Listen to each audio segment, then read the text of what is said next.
Living in my body, it's miserable. And this is my fault. At this point, I'm just killing myself slowly, day by day. Oh, damn it! Tammy Lynn Merle stepped onto the scale at a staggering 591 pounds. But Tammy's battle wasn't just with physical weight. She carried a heavy burden of past traumas that contributed significantly to her weight gain from a young age. Let's just say, her journey to keep the weight off was tougher than solving a Rubik's Cube in the dark. And it feels like I'm always off balance. Living in my body, it's miserable. Every day, little things are such an issue. Tammy's initial victory was nothing short of jaw-dropping. She underwent surgery and dropped to an impressive 319 pounds. But here's the kicker. Keeping that weight off proved to be a massive challenge. As time passed, the old habits that clung to her like a stubborn cat came clawing back, driven by unresolved traumas, and Tammy's weight soared again. It's like watching your hard work slip through your fingers. Absolutely frustrating. It's just the most kind of humiliating thing to ask for help all the time.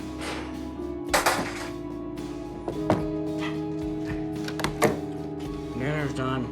Okay. Since Tammy's lived with me, her eating habits have gotten worse. I tried to tell her that she shouldn't eat like she does. By her late 30s, she was back to battling extreme obesity. But this time, she was armed with determination and a secret weapon, Dr. Now, the no-nonsense weight loss guru known for his tough love and even tougher diet plans. Navigating Dr. Now's diet was like trying to stick to a budget in a candy store. Not easy, right? The plan was strict, comprehensive, and let's be honest, it would test the patience of a saint. Tammy had to revolutionize her relationship with food, which was no small feat. Remove the mass and she gains weight. It will not only start to come back, but it will be worse second time around. But I'm very concerned by her history in the chart regarding her lungs. So we have a lot of issues to address with Tammy that we need to turn around immediately. So Tammy, you are diabetic Yes, and you have high blood pressure. yes. And you have COPD, which makes it hard to breathe. And this is all a result of your weight. The tension hit a peak during one unforgettable meeting where Tammy tried to defend her eating habits. Dr. Now delivered a reality check with the finesse of a sledgehammer, telling her, "So eating junk is more important to you than living?" Apparently, that moment shook Tammy to her core. Visibly shaking and nearly in tears, it was clear Dr. Now's words hit home. His stern warning that without significant effort there'd be no surgery was the cold splash of reality she needed. Strain, they'll be on your lungs. Yeah. And I don't want you to let your guard down and go back and I don't want not to slide lose that back. much. So when you get back down here to Houston, if your lungs look like they're healthy enough, we will do weight loss surgery on you. Sounds good? Yes. Despite feeling like she was climbing Everest, Tammy's turning point came about 5 months in. After initially shedding only 47 pounds and battling discouragement, she found her stride, or should I say, her sprint. Inspired by Dr. Now's unyielding stance and realizing what was at stake, she doubled down on her efforts. By the 7th month, she had dropped another 47 pounds, making it a total of 94 pounds lost and finally qualifying her for the surgery. I think it's the best that we delay your weight loss surgery a little longer so you can start therapy to address this. Okay. So I'm going to set an appointment for you with the therapist, and I want you to start going. Okay. And this will also give you a little bit more time to keep making progress and get. By year's end, Tammy hadn't just undergone surgery. She had lost a total of 240 pounds. Thanks to Dr. Now's rigorous tactics and Tammy's revitalized determination, she underwent a transformation that was nothing short of miraculous. It's a tale that doesn't just show the harsh realities of obesity, but also sparkles with hope and the promise of redemption. Tammy's journey underscores a critical message. Tackling obesity is not just about shedding pounds, but also shedding the past. It's about the psychological overhaul just as much as the physical. I mean, I don't want to live the way I am. You know? Well, let's think positive. Even though you had setbacks, you've been doing a great job. Yeah. I'm disappointed for Tammy because I knew she was looking forward to getting the surgery. When you get that news, it devastates a person. And I'm worried if the surgery does get postponed indefinitely and she can't have it, Tammy's going to slip back into her old ways. Renee Biren found herself in a situation that many of us can hardly fathom. Weighing over 600 pounds and confined to her bed, her entire world had shrunk to just the four walls of her bedroom. Let's unpack how Renee ended up in this overwhelming reality. It's just pain that I can't even describe. And every day it gets harder to move and harder to breathe. I dread when I have to just even take a shower because I know I gotta stand up and walk. It all started when Renee was just 7 years old. After a traumatic experience involving a close relative, food became her refuge, her armor against the world. She thought that if she was heavier, she might be safer from harm. It's a profound and painful logic, showing just how deeply our childhood experiences can affect us. Can you imagine finding comfort in something that's also hurting you? It's a vicious cycle. I think my portions are small, but I'm pretty sure with the size of my body, you can tell that they're not as small as I trick my mind into thinking. I eat when I'm happy, I eat when I'm sad. And after being with feeders for so long, my body's become used to having an abundance of food. It's like I can't stop. Renee's relationship with food was complex and deeply rooted in her family dynamics. Her father, who weighed an astounding 1,000 pounds and was abusive, unintentionally set the stage for Renee's lifelong battle with food. She once told me, "My dad was 1,000 pounds." In a mix of defiance and desperation, she began eating his portions as a way to strike back at him. This act of rebellion soon morphed into an uncontrollable habit, leading to nighttime kitchen raids where the stakes were high and the fridge was the prize. And I'm a little bit nervous because this is a really big step for me. I haven't been on a road trip in a very long time. I don't know if he'll take me as a patient, but I don't have a choice. I need Dr. Nazardin's help to change my life. Are you ready to do this or what? Brent, can you get me my walker? Fast forward through the years, and the challenges just kept piling up. The divorce of her parents only deepened her emotional dependency on food. By her 30s, Renee was dealing with severe obesity, mental health issues, lymphedema, and diabetes, all pushing her further into isolation and making even simple daily tasks feel insurmountable. It's like being caught in a storm, trying to find your footing with each step. And I know I shouldn't be eating this, especially since I'm going to see Dr. Now. But it's the only thing that makes me feel better.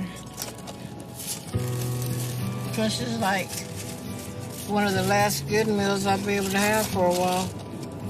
So I want to enjoy it while I can. But here's where the twist comes in. Renee decided enough was enough. She reached out to the legendary Dr. Now in a bid to regain control over her life. Dr. Now, known for his tough love and strict diet plans, didn't sugarcoat his advice. He set her up with a strict diet and exercise regimen, prepping her for life-changing bariatric surgery. But changing habits that are decades old, easier said than done. In fact, let's get a little exercise in right now and get you up to check your weight. Okay. I sure do, because you know my legs ain't gonna make it on its own right now. Oh. Oh my God, my legs hurt so bad. Oh God. Okay, let me go. Throughout her journey on the show, the struggle with her diet was glaringly obvious. Despite the clear plan from Dr. Now, breaking the chains of emotional eating was a massive battle.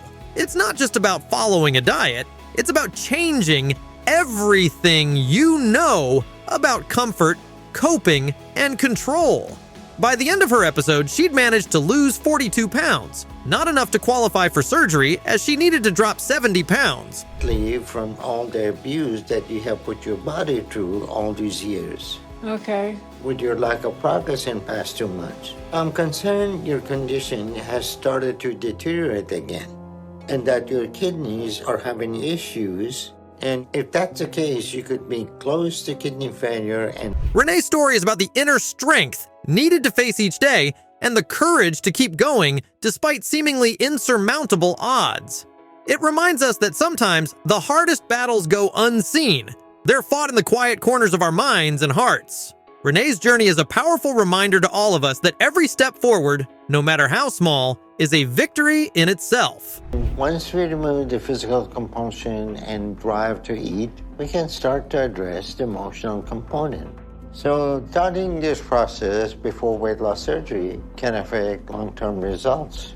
But in this case, we're running out of options with Renee. So hopefully this will be what she needs to turn things around. When Lacy first appeared on our screens, it was clear her battle with weight was not just a physical issue, but a deep-seated emotional ordeal as well. Lacy weighed over 600 pounds and was completely bedridden, her world shrinking to the confines of her bed. Grab your snacks, folks, though maybe go for the carrot sticks this time because this story is intense. So if that ever happens, my fear is that unless my mom or my friends happen to come over to check on me in time, I could end up seriously hurt or even dying.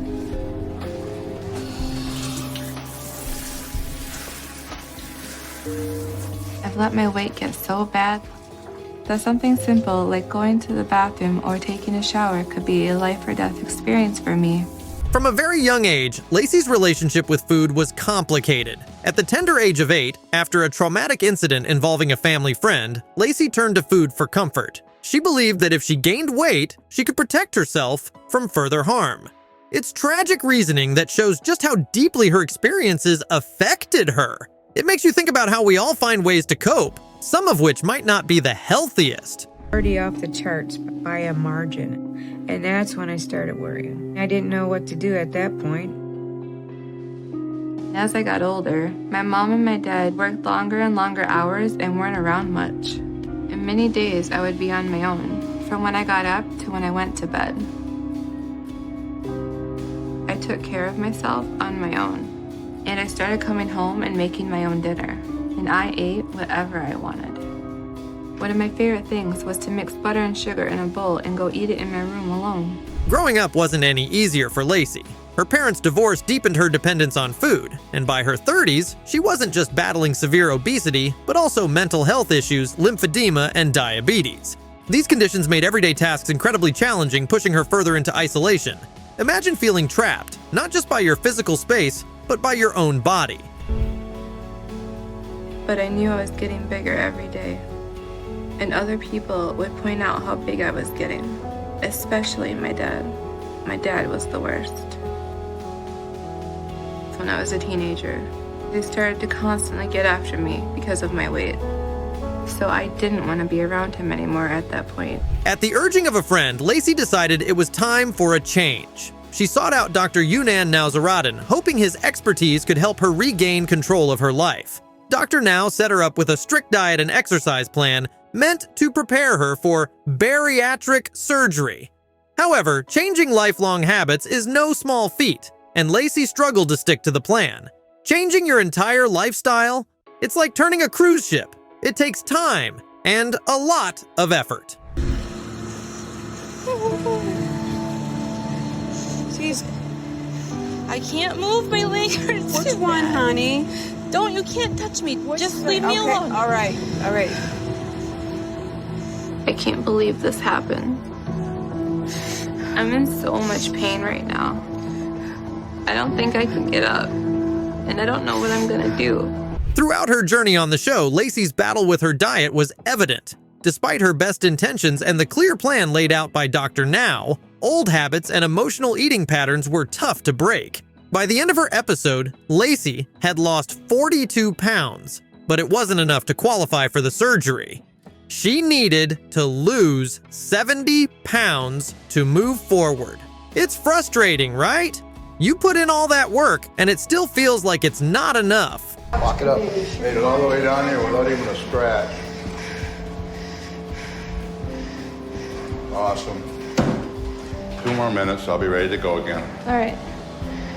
Boxes.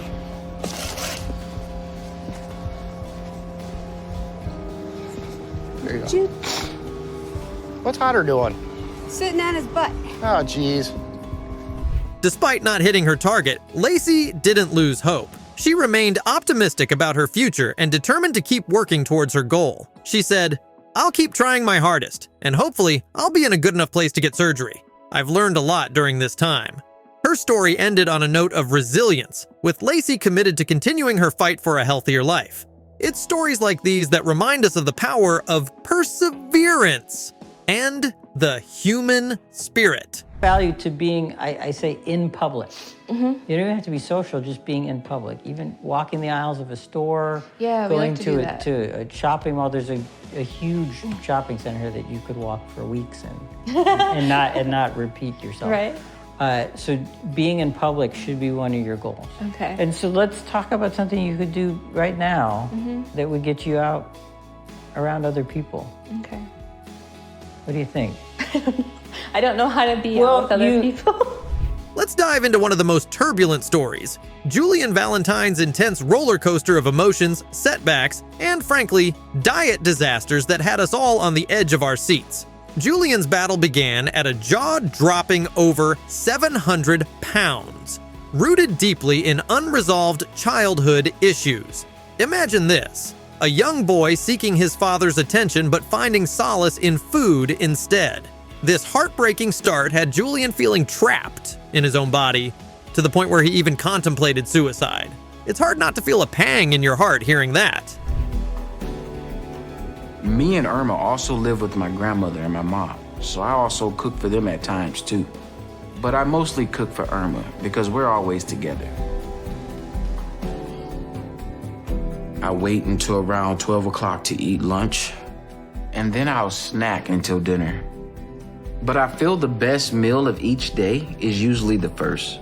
Reflecting on Julian's past, it's clear his relationship with food was deeply ingrained from his early days. Spending time with his grandmother meant playing games and overindulging in food, setting a pattern early on. By 18, he already weighed around 450 pounds. Was his grandmother unintentionally enabling his unhealthy habits? It's a tough question, showing how family dynamics play a huge role in our health. Because I was a big guy, I was football ready. So when I started doing that, I didn't get picked on or bullied as much. So that made school better for me. And for a while, they didn't know me as that fat kid. They knew me as the kid that played football. But my size also helped me at home because things kept getting worse at home with my stepdad. He tried to beat me with a bat one day when I was 17. Growing up in a chaotic family environment and experiencing significant losses like the deaths of his grandfather and father due to heart issues only added layers to Julian's emotional turmoil. Each hardship seemed to drive him further into comfort eating. It's a classic case of using food as an emotional crutch, but how did this affect his quest for a healthier life? I didn't think I did anything wrong, so I left. I didn't expect her to choose me over her family. But 20 minutes later, while waiting at the bus stop, she comes running right after me.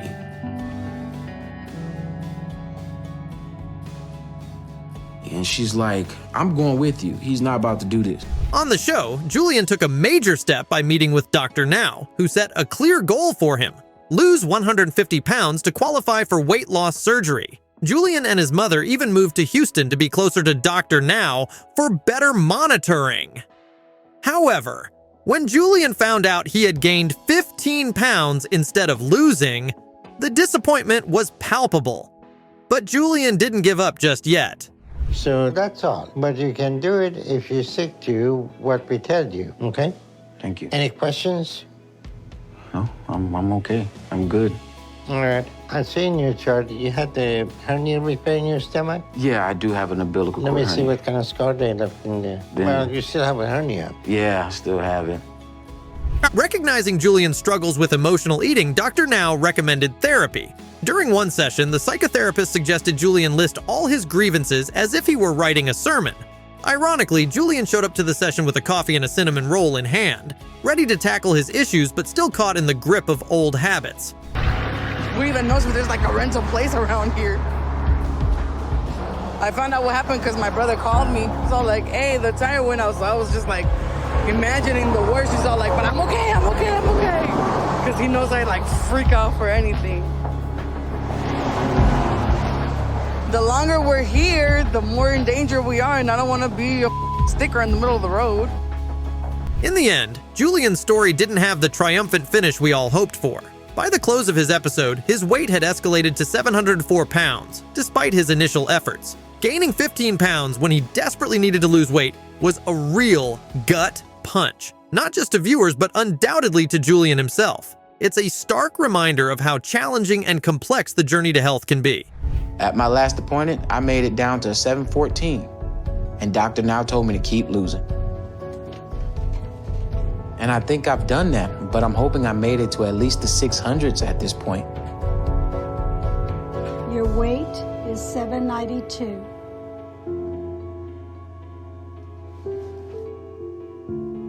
Just in shock right now. I'm scared to how Dr. Now is gonna react.